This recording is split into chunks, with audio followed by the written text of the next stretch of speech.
शराब कारोबारी विजय माल्या के बुरे दिनों की शुरुआत 2009 में ही हो गई थी। किंगफिशर एयरलाइंस घाटे में थी। बैंकों का कर्ज 7,000 करोड़ था। फिर भी माल्या को बैंक लोन पर लोन दिए जा रहे हैं। 2010 में राज्यसभा सदस्य बनकर माल्या ने अपना मायाजाल और फैलाना चाहा। उसके सभी हथकंडे फेल हो गए और 2016 में माल्या बैंकों को 9,000 करोड़ का चूना लगाकर फरार हो गया। तभी से माल्या लंदन में है। माल्या कई बार आरोप लगा चुका है कि उसे राजनीतिक साजिश का शिकार होना पड़ा। उसकी बात पर किसी को भरोसा नहीं था, लेकिन कल लंदन में प्रत्यर्पण की सुनवाई के बाद माल्या ने बयान दिया कि भागने से पहले वो वित्त मंत्री अरुण जेटली से मिला था। जेटली के सामने उसने अपना लोन सेटल करने का ऑफर भी दिया था। माल्या के इस बयान पर देश की राजनीति में नया बखेड़ा खड़ा शुरू हो गया है। कांग्रेस ने बिना देरी किए जेटली के इस्तीफे की मांग की, तो जेटली ने बताया कि माल्या झूठ बोल रहा है। I left because I had a scheduled meeting in Geneva. I met the finance minister before I left, repeated my offer to settle with the banks. That's the truth. I have never given him an appointment, never at my office, never at my residence, nor I have ever offered to meet him. I do remember on one occasion, he misused his privilege as a member of Rajya Sabha. And while I was walking out of the Rajya Sabha to my room and suggested that he was going to make some offer of settlement, I did not even bother to get any detail from him. I curtly told him that he must go and make it to the bankers. To meet Mr. Jetley in Parliament, and I told him that I was leaving for London and that I want to settle with the banks. I did not have any formal meeting scheduled with him. I met him often enough in Parliament, in the House and in Central Hall, and I have expressed to him my willingness to settle on many an occasion. And I don't understand what this controversy is all about. वित्त मंत्री की सफाई के बावजूद कांग्रेस ने आरोप लगाना बंद नहीं किया, तो बीजेपी ने कांग्रेस और राहुल गांधी, सोनिया गांधी पर तीखा हमला बोला। बीजेपी ने याद दिलाया कि माल्या को लोन देने का खेल कांग्रेस के राज में ही हुआ था। आरोप यह भी लगा कि माल्या ने राहुल के लंदन दौरे के बाद जेटली पर आरोप क्यों लगाया। जवाब में कांग्रेस ने जेटली और माल्या की मुलाकात के चश्मदीद को पेश किया। अब माल्या के मुद्दे पर कांग्रेस और बीजेपी के शीर्ष नेताओं के बीच तू-तू मैं तेज हो गई है। 2016 बजट सत्र की बात है। मैं पार्लियामेंट हाउस के सेंट्रल हॉल में बैठा था और तभी मैंने देखा अरुण जेटली जी और विजय माल्या वो आपस में बात कर रहे हैं। 3 तारीख को मीडिया में ये छपा कि 2 तारीख को वो चले गए लंदन, 3 तारीख को मीडिया में छपा। तो अचानक देखते ही मेरा रिएक्शन था, अरे 2 दिन पहले तो ये अरुण जेटली जी से मिलके गए हैं। जो अरेस्ट नोटिस था विजय माल्या पे, उसको इन्फॉर्म नोटिस में किसने बदला? ये काम वही कर सकता है जो सीबीआई को कंट्रोल करता है। तो अरुण जेटली जी लंबे लंबे बयान देते हैं। अगर ये उन्होंने अपने आप किया तो ये बता दें कि हां मैंने अपने आप किया। अगर इनको ऊपर से ऑर्डर मिला था तो वो कह दें कि ऊपर से उनको ऑर्डर मिला। ये सारे आरोप बिल्कुल बेबुनियाद हैं। अरुण जी ने स्पष्ट कर दिया है इसको कि कोई जबरदस्ती पार्लियामेंट के कॉरिडोर में मिलने की कोशिश करता है, और अरुण जी ने एक प्रकार से कुछ झटक दिया कि आप बैंकों के पास जाइए। लेकिन मैं आपसे एक सवाल करना चाहता हूं कि ये सारी टिप्पणी हो रही है राहुल गांधी के लंदन यात्रा के बाद, तो क्या दोनों में कुछ साझा है क्या? 500 करोड़ के लोन के लिए प्रेफरेंशियल अलॉटमेंट किंगफिशर एयरलाइंस को चाहिए था। बैंक ने मना कर दिया था कि वो चिट्ठी में पढ़ नहीं रहा हूं, समय कम है। बैंक ने मना कर दिया था कि आप डिफॉल्टर है, आपको हम प्रेफरेंशियल ट्रीटमेंट देके ये 500 करोड़ का लोन नहीं दे सकते। और उसके बाद friend, father and philosopher of black money P Chidambaram तुरंत फोन करते हैं एसबीआई बैंगलोर को कि तुम्हारी हिम्मत कैसे हो गई, किंगफिशर एयरलाइन को लोन नहीं दोगे? जानते हो ये कौन है? गांधी परिवार के कितने नजदीक हैं? तुरंत अगले दिन लोन मिल जाता है। और ये राहुल गांधी सवाल हमसे पूछ रहे हैं। तो सवालों की फहरिस्त है, कुछ बीजेपी पूछ रही है, कुछ कांग्रेस पूछ रही है, और जनता जो है वो बीच में मुंह बाए देख रही है कि आखिर आरोपी है कौन और दोषी कौन है। इस पर चर्चा करने के लिए हमारे साथ डॉक्टर सैयद जफर इस्लाम बीजेपी के प्रवक्ता जुड़ रहे हैं, हमारे साथ प्रोफेसर गौरव वल्लभ है कांग्रेस के प्रवक्ता, सुभाष बंसल जी जुड़ रहे हैं, फॉर्मर सीनियर स्टैंडिंग काउंसिल हैं, प्रवर्तन निदेशालय के और सीनियर एडवोकेट हैं, और हरवीर सिंह आउटलुक हिंदी के एडिटर हमारे साथ जुड़ रहे हैं। आप सभी का बहुत स्वागत है महाबहस में। गौरव वल्लभ साहब, मेरा सवाल पहला आपसे ही है कि आरोप बीजेपी का यह है कि राहुल गांधी 25 अगस्त को लंदन में कहते हैं कि माल्या फरार होने के पहले बड़े बीजेपी नेताओं से मिला, और कुछ दिन बाद माल्या को अचानक याद आ जाता है कि मैं तो अरुण जेटली से मिला था और मैंने पेशकश भी की थी। क्या दोनों में कोई कोरिलेशन है क्या?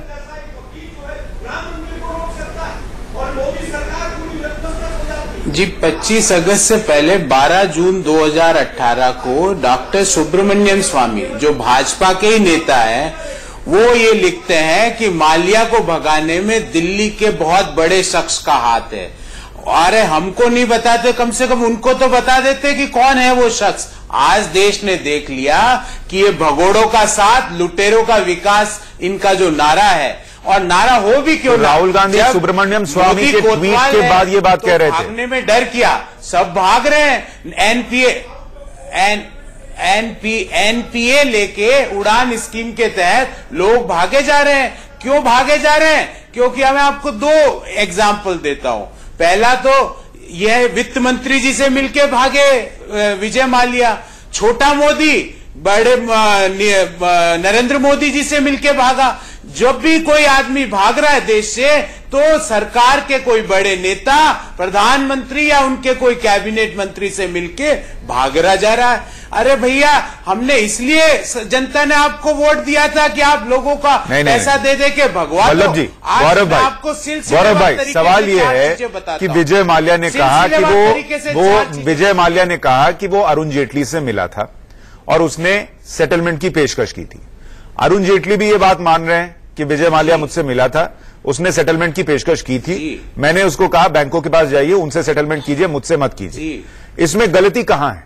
क्या वित्त मंत्री को अपने स्तर पर सेटलमेंट करा लेना चाहिए था, या बैंकों को ही सेटलमेंट करना चाहिए? ये बात याद दिलाना गलत है। जी, मैं बताता हूं। ये कब मिला? 1 मार्च 2016 को। 29 जुलाई 2015 को उसके खिलाफ एफआईआर दर्ज होती है। अक्टूबर 2015 में उसका जो लुकआउट नोटिस है उसको चेंज कर दिया जाता है, डिटेन से इन्फॉर्म। मींस पहले उसको रोकने का था, अब सिर्फ इन्फॉर्म करने का था। उसके बाद जो एसबीआई, जो सबसे बड़ा लेंडर था माल्या को, वो 28 फरवरी को डीआरटी में जाता है। डीआरटी उसको कहती है कि माल्या भाग सकता है, उसको रोको। वो 5 दिन तक कोई कार्रवाई नहीं करता। इस दौरान वो 1 मार्च को वित्त मंत्री जी से मिलता है। आप ये बताइए, एक व्यक्ति जिसके खिलाफ एफआईआर दर्ज है, जिसके भागने के ऊपर सबको शक है, जो फाइनेंशियल क्रिमिनल है, वो मेरा सवाल आपसे ये है कि एफआईआर दर्ज है या गौरव जी इस देश में राहुल गांधी पर भी केस चल रहा है। राहुल गांधी सबसे मिलते हैं, ऐसा नहीं होता कि केस हो जाए, एफआईआर हो जाए तो लोगों से मिलना बंद हो जाता है। और अरुण जेटली जिस शख्स से संसद परिसर में मिल रहे थे, सर, अरुण जेटली जिस शख्स से संसद परिसर में मिल रहे थे वो राज्यसभा सांसद था, ठीक है? तो राज्यसभा सांसद से मिलना तो कोई गुनाह नहीं होगा। मैं आपके इस वाक्य पे घोर ऑब्जेक्शन करता हूं, घोर ऑब्जेक्शन करता हूं। आप ये समझिए, 29 जुलाई को सीबीआई कह रही है 2015 को कि ये भागने वाला है। आप उसके बाद 1 मार्च 2016 को वो भगोड़ा। सर, मैं आपसे ये पूछ रहा हूं कि सीबीआई जो भी कह रही थी, वित्त मंत्री संसद के अंदर है, सेंट्रल हॉल में जो व्यक्ति उनसे मिल रहा है वो राज्यसभा सांसद है, क्या उनको मिलना नहीं चाहिए था? आप ये कह रहे हैं। और अगर उनसे बात हुई और उसने कहा मैं सेटलमेंट चाहता हूं और उन्होंने कहा बैंकों के पास जाइए, मुझसे मत बोलिए, तो क्या उन्होंने गलत किया?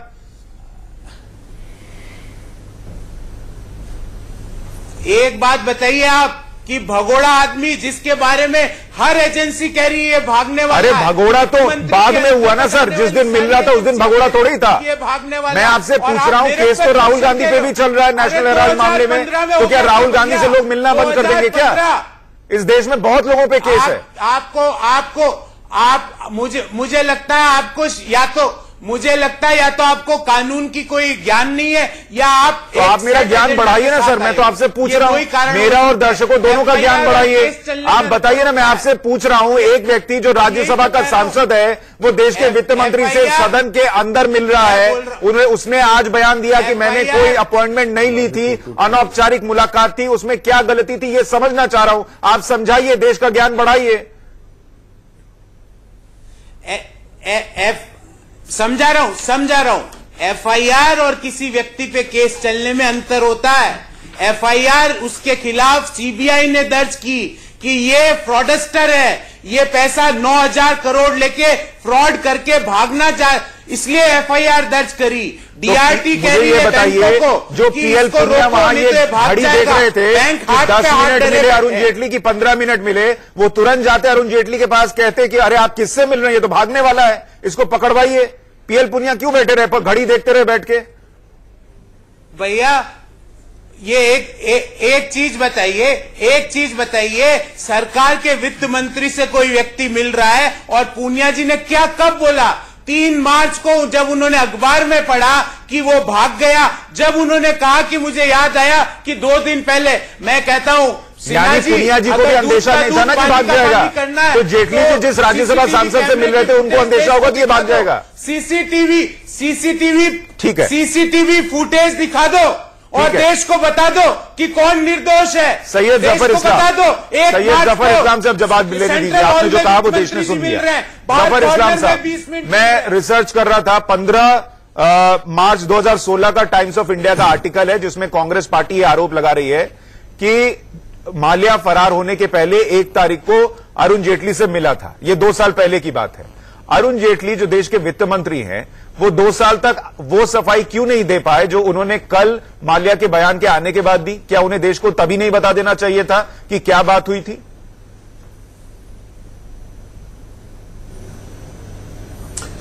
देखिए, जिस बात में कोई बात ही नहीं हो उसको बताने का क्या फायदा? आज कांग्रेस की बौखलाहट मुझे दिख रही है।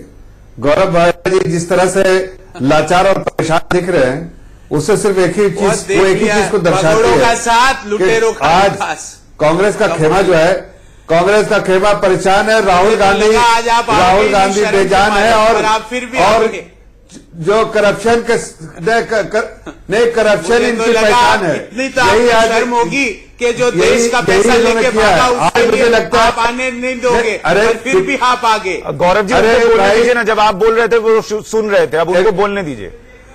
आपको शर्म आनी चाहिए। बोला नहीं, ये इतने घटिया लोग हैं कि इनको, अरे शर्मसार तो तुम्हें होना चाहिए। आपके मुखिया जो है बेल पे है, 5,000 के बेल पे, 5,000 करोड़ का घोटाला करके बेल पे है। क्या बात कर रहे हो आप? सोनिया गांधी, राहुल गांधी दोनों बेल पे है, कैसी बात कर रहे हैं? नहीं जफर भाई, आप ये बताइए ना, इसकी जनता अरुण जेटली हो गए तो क्या ये बताते हो? सुन लीजिए सुशांत जी, मैं बतानी चाहिए, कहने पे क्यों नहीं लगा कि बतानी चाहिए? स्कैम एंड स्कैमस्टर वाली पार्टी को ये बताना चाहता हूं। नहीं, मैं तो 2-3 बातें बताऊंगा जी, उसके बाद ही आपके सवाल का जवाब दूंगा। पहले इन्होंने बहुत लंबा समय दिया आपने अनइंटरप्टेड। मैं 2 बातें कहना चाहूंगा इनको। पहली बात यह कहना चाहूंगा कि देखिए, जब से इंडिपेंडेंस के बाद से इनकी सरकार रही है और 2006 तक पूरा टोटल बैलेंस शीट बैंक का जो है वो 18 लाख करोड़ का था। क्यों वो बताओ ना। और सडनली 2006 से 2013 से महाराणा प्रताप ने क्या किया उसके बारे में छोड़ो, वो आज भागा 2016 में बजट सत्र के दौरान 2006 साल में इन लोगों ने देश की संपत्ति लूट ली सबको। अरे भाई, चोर पार्टी के प्रवक्ता सुन तो लो, क्यों परेशानी हो रही है? तो बात बता रहे हो, बात जो तुमने किया है वही हकीकत बता रहा हूं देश को। अच्छा सुन लो, मैं बता रहा हूं 2006 से 2012 के बीच में भाई आपने 18 लाख करोड़ को 52 लाख करोड़ कर दिया। 300% आपने बढ़ा दिया। जफर भाई, किस तरह से बढ़ाया? कर्ज पर एनपीए पर अलग से शो कर लेंगे। आज मुद्दा अरुण जेटली और माल्या की मुलाकात है, प्लीज उस पर जवाब दीजिए। इतना समय नहीं, आपको भी पता है। मेरा सवाल यह है कि जो जेटली जी को सफाई कल देनी पड़ी वो 2 साल पहले क्यों नहीं दी? कह रहा हूं मैं उसी पे, अगर ये कांग्रेस के प्रवक्ता अगर थोड़ी देर शांति, हाँ वो शांत है, आप बोलिए, बिना अनइंटरप्टेड, जैसे मैंने उनको सुना, उनकी हर बात सुनी मैंने। मैं सिर्फ इतना कह रहा हूं कि जिस पार्टी ने सारे प्रूफ है, देखिए किस तरह से माल्या को लोन दिलवाया गया, ये देखिए, ये देखिए, ये इसको आप जरा कैमरा वाले को नजदीक करके आप दिखवाइए कि क्या आप इन्होंने क्या क्या कारनामे किए हैं। मुझे आप ये बताइए वो भागा कैसे देश से? प्राइम मिनिस्टर ऑफिस, स्वामी को तो बता देते, मुझे नहीं और बताते। फाइनेंस मिनिस्टर ऑफिस, वो भी कह रहे हैं कि दिल्ली के बहुत बड़े शख्स का हाथ है, देश को पता चल गया 2006 से 2012 तक पूरा लूट लिया इन्होंने। और आज ये घबराए परेशान घूम रहे हैं इसलिए कि राहुल गांधी को पता है जो रघुराम राजन ने कहा है कि लोन बांटे जा रहे हैं। भाई मेरे सवाल का अभी तक जवाब नहीं आया। छोड़ो इसका कमीशन, भाई मेरे सवाल का जवाब अभी तक नहीं आया। अगर माल्या ने कि क्या अरुण जेटली को जो बातें उन्होंने कल बताई पहले देश को नहीं बता देनी चाहिए थी जब कांग्रेस आरोप लगा रही थी? मैं आपसे ये जानना चाह रहा हूं सर, इसका जवाब दीजिए ना। देखिए पार्लियामेंट के परिसर, पार्लियामेंट में के कॉरिडोर में हम और आप नहीं रह सकते हैं, हम लोग पार्लियामेंटेरियन नहीं है, न गौरव भल्ला रह सकते हैं, लेकिन जो लोग प्रिविलेज थे, वो जो वहां के मेंबर थे, और वो भी एक मेंबर थे, वो भगौड़े उस वक्त नहीं थे, और ऐसे चलते चलते उन्होंने कुछ कहा, और माननीय वित्त मंत्री ने कहा बैंक से जाके बात करो, जो सेटलमेंट की बात बैंक से हमसे क्यों कर रहे हो? तो इसमें क्या गलत कहा भाई? पर पुनिया जी कह रहे हैं कि 15 मिनट मुलाकात हुई, ये कहने में कि बैंकों से जाके बात करो, ये तो 1 मिनट भी नहीं लगेगा सर। तक ये बात हुई। अरे पुनिया जी की याददाश्त देखिए, पुनिया जी की याददाश्त कमजोर हो गई है। वो तो समझ में आता है कि और डेटेड जो दिमाग है उनको भी रखे हुए रहते हैं कितने दिन तक, इसलिए कि वो पार्टी के सिपा सलार है, इसलिए उनके ये फैमिली के सिपा सलार है, वरना उनको अच्छे से मालूम है कि गौरव जी अगर ऐसा था तो जाके पूछ लेते भाई, उनको अगर मालूम था तो उनको मालूम था ना, ठीक है, उनको मालूम था कि ये भागने वाले हैं। जेटली जी को नहीं मालूम था, ठीक है, ये जो राहुल गांधी के जो सिपा सालार उनको तो मालूम था। गौरव जी रुको, मुझे और लोगों से रिएक्शन लेने दीजिए। वहां पर क्या ठीक है, आप कह रहे हैं कि जो जेटली जी कह रहे हैं उसमें सच्चाई है, और अरुण जेटली को भी पता नहीं था ये भागने वाले हैं, इसलिए ये कहना कि उसी वक्त क्यों नहीं एक्शन लिया गया, ये संभव नहीं। पुनिया जी तो बहुत अक्लमंद है, उनको दूरंदेशी आती है, आगे का चीज समझ में आता है। हरवीर सिंह देश को लूटने का काम हरवीर सिंह जी बीजेपी एक बात कह रही है, कांग्रेस एक बात कह रही है, आम जनता को समझ में नहीं आ रहा कि किसकी बात पर यकीन किया जाए। बतौर पत्रकार इतना अनुभव है आपका, क्या यह संभव था कि अरुण जेटली एक व्यक्ति जो राज्यसभा का सांसद है उससे मिलने से भी इनकार कर दें और बात न करें? और क्या यह जरूरी था कि वो देश को बताते कि मेरी मुलाकात हुई है माल्या से कल के पहले भी?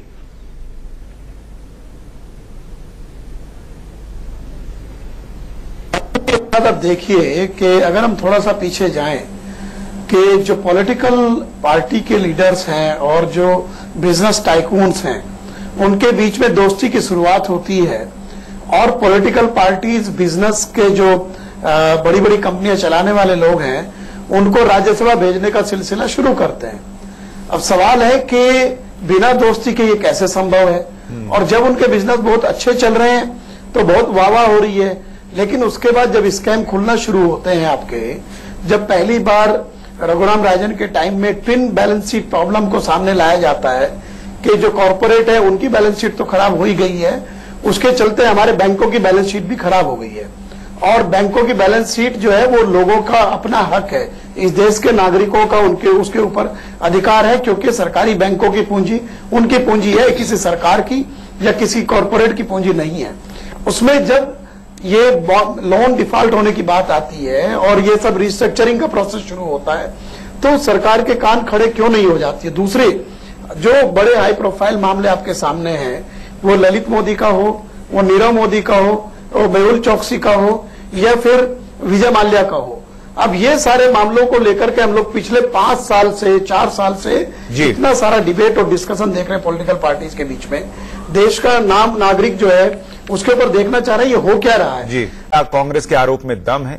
क्या अरुण जेटली को यह पता था कि विजय माल्या फरार हो सकता है? और जो बीजेपी के आरोप हैं कि कांग्रेस जो है उसने विजय माल्या की मदद की, इसमें कितनी सच्चाई है? इस पर चर्चा करने के लिए डॉक्टर सैयद जफर इस्लाम बीजेपी के प्रवक्ता हमारे साथ हैं, प्रोफेसर गौरव वल्लभ हमारे साथ हैं, कांग्रेस के प्रवक्ता Subhash Bansal ji farmer senior standing council हैं इन्फोर्समेंट डायरेक्टोरेट के, और हरवीर सिंह एडिटर आउटलुक हिंदी के हमारे साथ बने हुए हैं। हरवीर जी, माफी चाहूंगा, मुझे आपको रोकना पड़ा था, एक ब्रेक पर जाना था, अब अपनी बात आप पूरी करें। जी, मैं यही कह रहा हूं कि देखिए, जब ये जिस तरीके का घालमेल हमारी पॉलिटिक्स में कॉरपोरेट का हुआ है, उसमें इस तरह के सवाल उठना लाजमी है।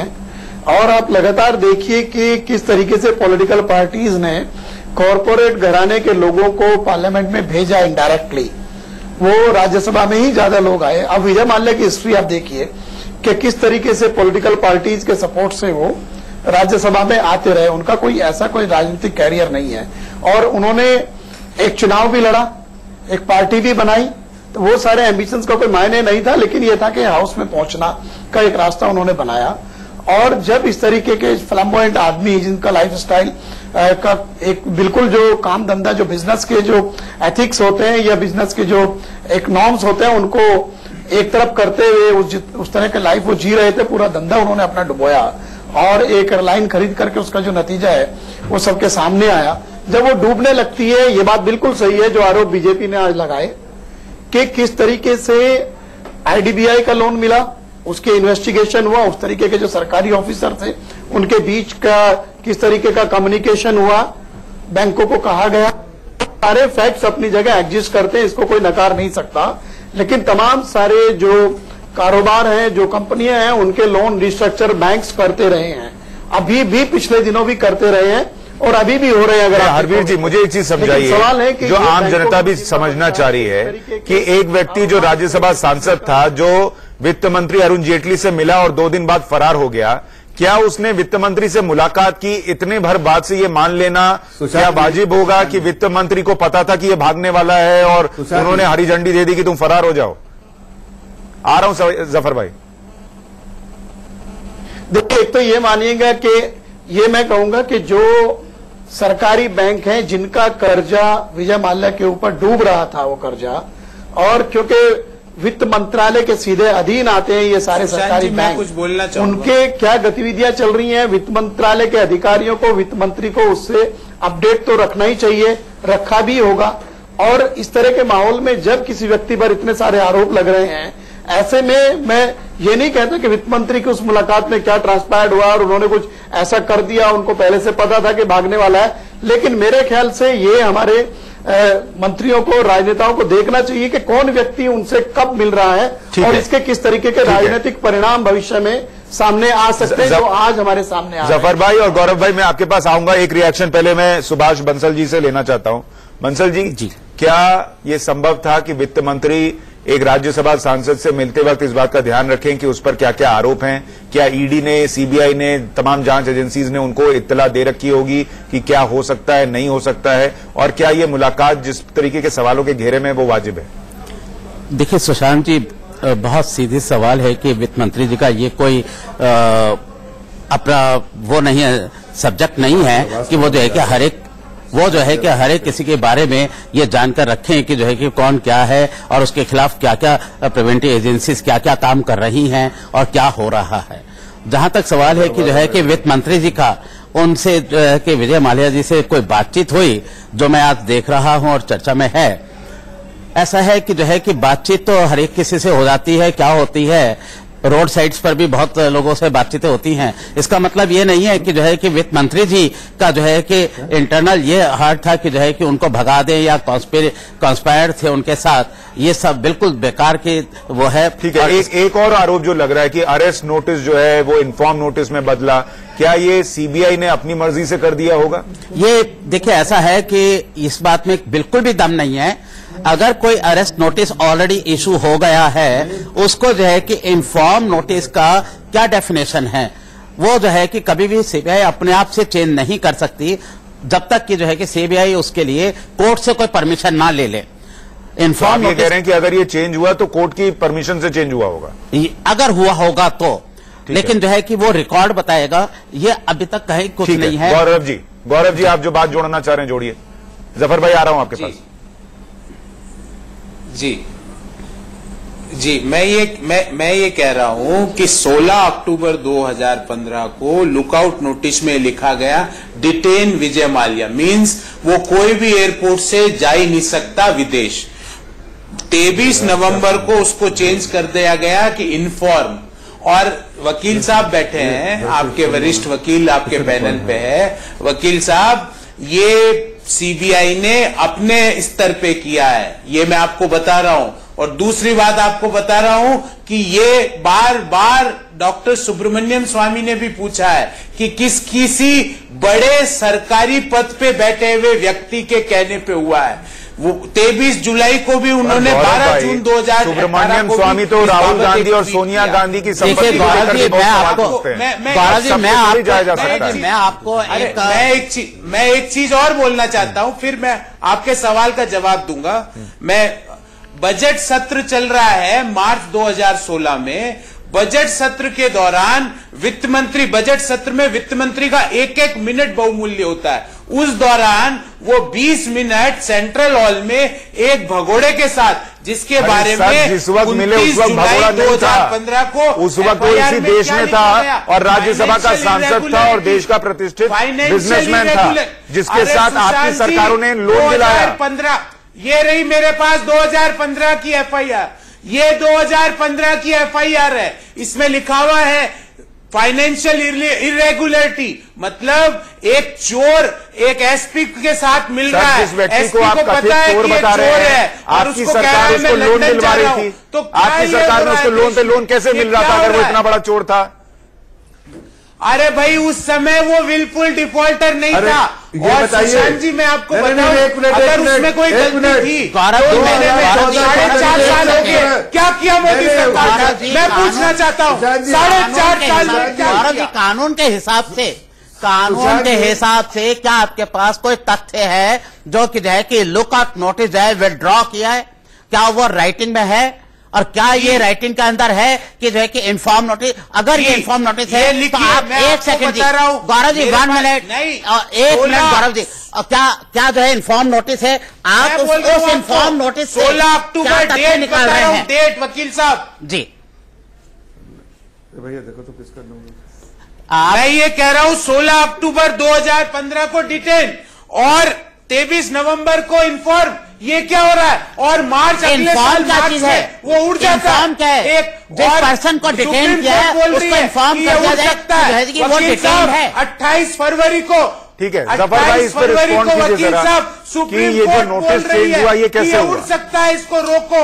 और 1 मार्च को वो वित्त मंत्री से मिलके 2 मार्च को उड़ जाता है। ये कोई वित्त मंत्री जी की साझेदारी नहीं थी कि जो है कि उनको जो है कि उड़ा दिया जाए। बात सवाल इसका है कि जो है कि अगर वो हो गया है तो है कि चौकीदार भागीदारी नहीं है, गुनहगार भी है। चौकीदार भागीदारी नहीं है, गुनहगार भी है। इन्फॉर्म नोटिस का मतलब क्या है? ठीक है, इन्फॉर्म नोटिस का मतलब जफर भाई रिस्पॉन्ड कर जी बोलिए जफर भाई। इन्फॉर्म मैं सिर्फ इतना कह रहा हूं, सुन ले आप सुन लीजिए जरा सा, बहुत देर से सुन रहा, मैं शांति सुनता, बीच में इंटरप्ट नहीं करता गौरव जी। मैं सिर्फ इतना कह रहा हूं, 2 सवाल है गौरव जी, उसका तो आप जवाब दीजिएगा। आपको तो याद ही होगा प्रधानमंत्री उस वक्त के जो थे मनमोहन सिंह जी, उन्होंने 2014 जनवरी में क्या कहा था? माल्या को किसी हालत में भी बचाना है। आपने सुना ना ये स्टेटमेंट? बोलिए तो नहीं, आपका इसका भी प्रिंट आउट भेज दे।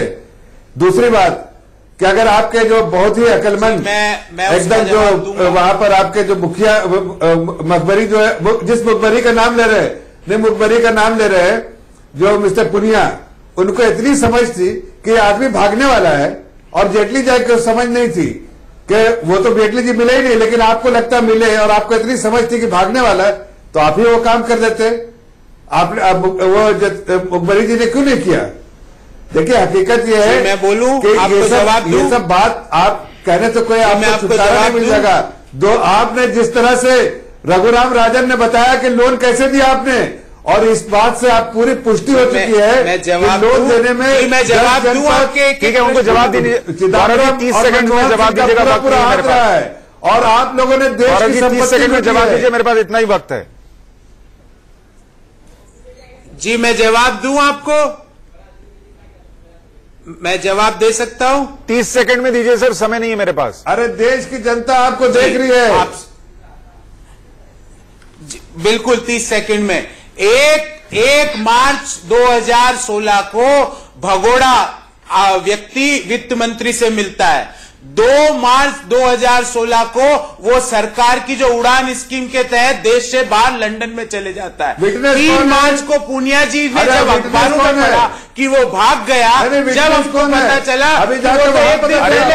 अगर वो 1 मार्च को भगोड़ा था, क्या पता कि वो भागने के लिए क्यों देख रहे थे, क्यों नहीं बताया कि ये भगोड़ा है? भागने के लिए गया। अरुण जेटली को जाके याद दिला देते कि ये भगोड़ा है, भागने के पहले भगोड़ा हो गया था। उस समय हमें क्या पता, जब अखबार में आपको नहीं पता तो अरुण जेटली को कैसे पता कि भाग जाएगा 2 दिन बाद? आपके पास सबूत है कि अरुण जेटली को उस वक्त पता था कि ये 2 दिन बाद भागने वाला है? आपने डिटेल नोटिस को इन्फॉर्म नोटिस क्यों किया?